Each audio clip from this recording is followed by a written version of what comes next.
Assalamualaikum warahmatullahi wabarakatuh.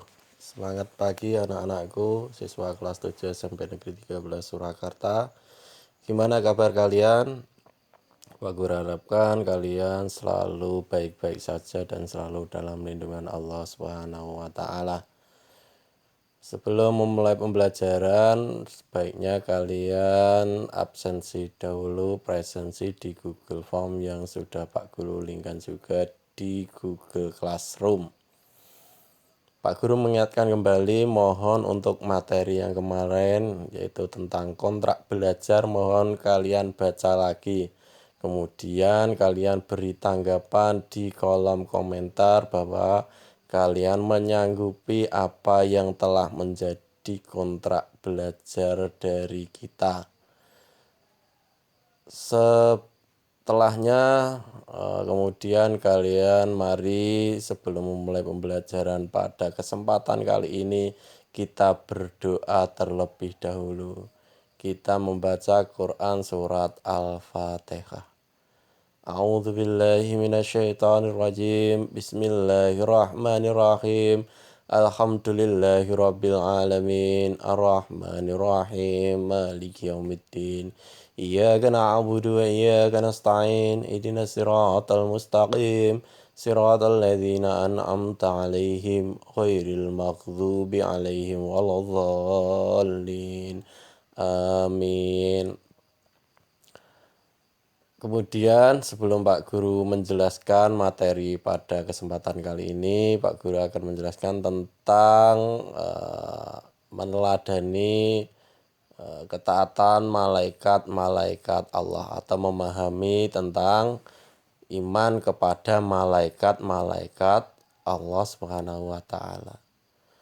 Sebelum Pak Guru menjelaskan, Pak Guru harapkan kalian nanti sebagai tugas yang kalian catat, kemudian kalian foto dan dikirimkan di GCR, yaitu merangkum atau meresum dari pembelajaran pada kesempatan kali ini. Jadi Pak Guru akan menjelaskan, nanti kalian catat pokok-pokok penting, kemudian kalian foto dan dikirimkan di GCR.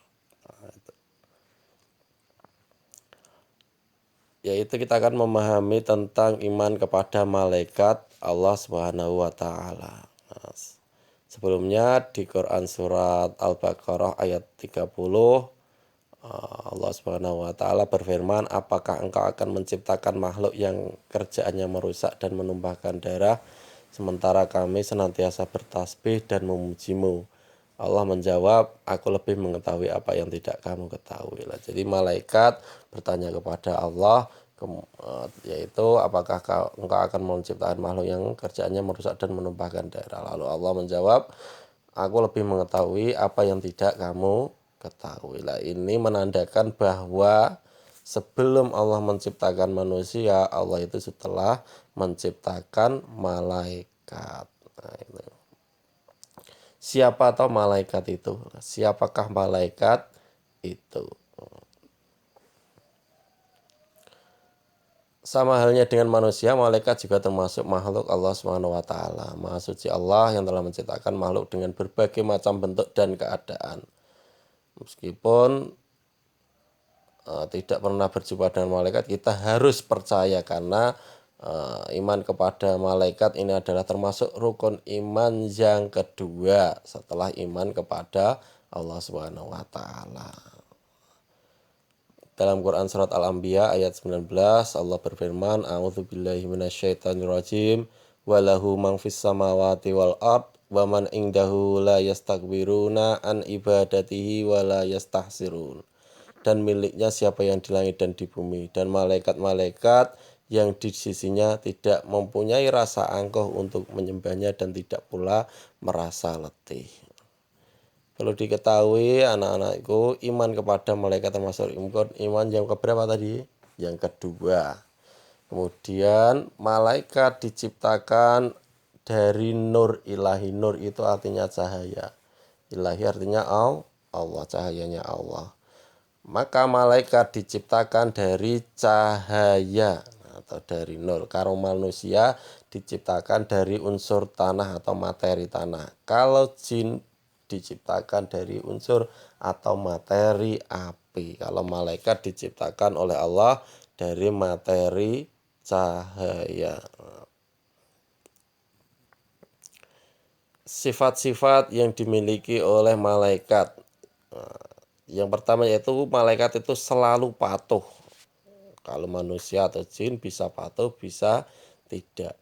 Yang kedua, malaikat dapat berubah wujud sesuai kehendak Allah. Jadi malaikat itu bisa menyerupai siapa saja sesuai kehendaknya Allah. Ketika Jibril mendatangi Nabi Muhammad, malaikat Jibril menyamar seperti sahabat Nabi. Kemudian malaikat tidak makan dan tidak minum sama sekali. Tapi kalau manusia atau jin itu masih makan dan minum. Kalau tidak makan dan minum mati. Tapi kalau malaikat tidak. Malaikat tidak memiliki jenis kelamin. Kalau jin dan manusia masih memiliki jenis kelamin. Makanya kalau manusia dan jin itu melakukan namanya seperti pernikahan. Nah, itu. Kemudian malaikat tidak pernah letih dan tidak pula berhenti beribadah kepada Allah. Kemudian malaikat senang mencari dan mengelilingi majelis zikir. Kemudian yang ketujuh, malaikat berdoa bagi hamba yang duduk menunggu sholat berjamaah. Ini adalah dari sifat-sifat yang dimiliki malaikat. Kemudian perbedaan malaikat jin dan manusia tadi sudah dijelaskan Pak Guru. Nanti lebih jelasnya kalian baca sendiri. Kemudian Pak Guru akan menjelaskan nama-nama malaikat dan tugas-tugasnya. Al-Quran tidak menyebut berapa jumlah malaikat secara pasti, namun ada penjelasan melalui hadis yang diriwayatkan Bukhari dan Muslim dari Anas bin Malik bahwasanya Nabi Muhammad SAW Isra Mi'raj bertemu dengan Ibrahim yang sedang bersandar di Baitul Ma'mur. Di sana terdapat 70.000 malaikat. Tapi nama-nama malaikat yang wajib kita imani itu adalah ada 10. Dari penjelasan riwayat hadis tersebut menandakan bahwa jumlah malaikat banyak, namun pada bagian ini hanya akan dijelaskan malaikat-malaikat yang namanya tercatat di Al-Quran dan hadis. Berapa? 10. Yang pertama adalah malaikat Jibril. Jibril tugasnya apa? Yaitu menyampaikan wahyu kepada Nabi dan Rasul. Nama lain malaikat Jibril dikenal dengan Ruhul Kudus atau Ruhul Amin atau Namus. Itu adalah nama lain malaikat Jibril. Tugasnya tadi apa? Menyampaikan wahyu. Jadi ada tugas-tugasnya tersendiri. Yang kedua malaikat Mikail. Tugasnya mengatur kesejahteraan makhluk. Seperti mengatur awan, mengatur angin, menurunkan hujan, dan membagi-bagikan rizki. Nah, itu adalah tugasnya malaikat Mikail. Kalau Israfil itu adalah malaikat yang ketiga, tugasnya adalah meniup sangkakala, yaitu ditiup nanti saat dimulainya kiamat hingga saat kita dibangkitkan di padang mahsyar. Jadi tugasnya masih nanti malaikat Israfil itu. Nanti kalau sudah mau datang hari kiamat, sampai sekarang tugasnya belum dilaksanakan. Itu adalah tugasnya malaikat Israfil. Yang keempat Izrail. Jangan sampai kebalik. Ini adalah keempat Izrail. Biasanya kebalik dengan Israfil. Kalau Israfil tadi meniup sangkakala, kalau Izrail tugasnya mencabut nyawa seluruh makhluk hidup, baik manusia, jin, iblis, setan, apabila telah tiba waktunya. Jadi Izrail itu tugasnya mencabut nyawa kita. Nanti yang mencabut itu adalah malaikat Israel.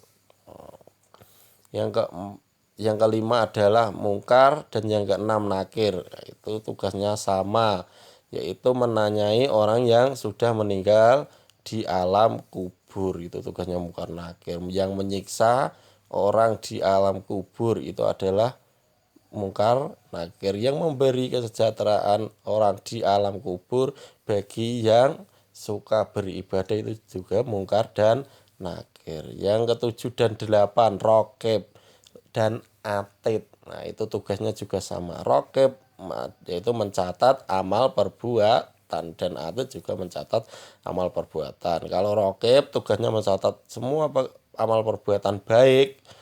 Kalau atid itu mencatat semua pekerjaan atau amal perbuatan yang buruk yang dilakukan oleh manusia sampai nanti akhir hayat.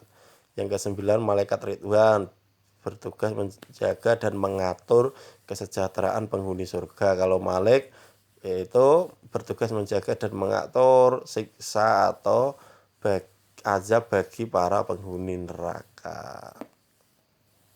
Atau biasa malaikat Malik disebut dengan malaikat Zabaniyah. Nah, itu adalah nama-nama malaikat dan tugas-tugasnya. Nah, itu nanti kalian bisa rangkum, bisa resum nama-nama malaikat dan tugas-tugasnya, bisa dihafalkan. Sampai sini jelas? Kalau belum jelas, nanti kalian bisa bertanya pada Pak Guru, boleh lewat WA atau boleh lewat kolom komentar yang sudah ada di GCR. Demikian penjelasan dari Pak Guru. Mudah-mudahan bermanfaat. Sekali lagi semoga kalian sehat-sehat selalu di rumah dan tetap semangat. Kita akhiri dan baca hamdalah alhamdulillahirabbil alamin. Wassalamualaikum warahmatullahi wabarakatuh.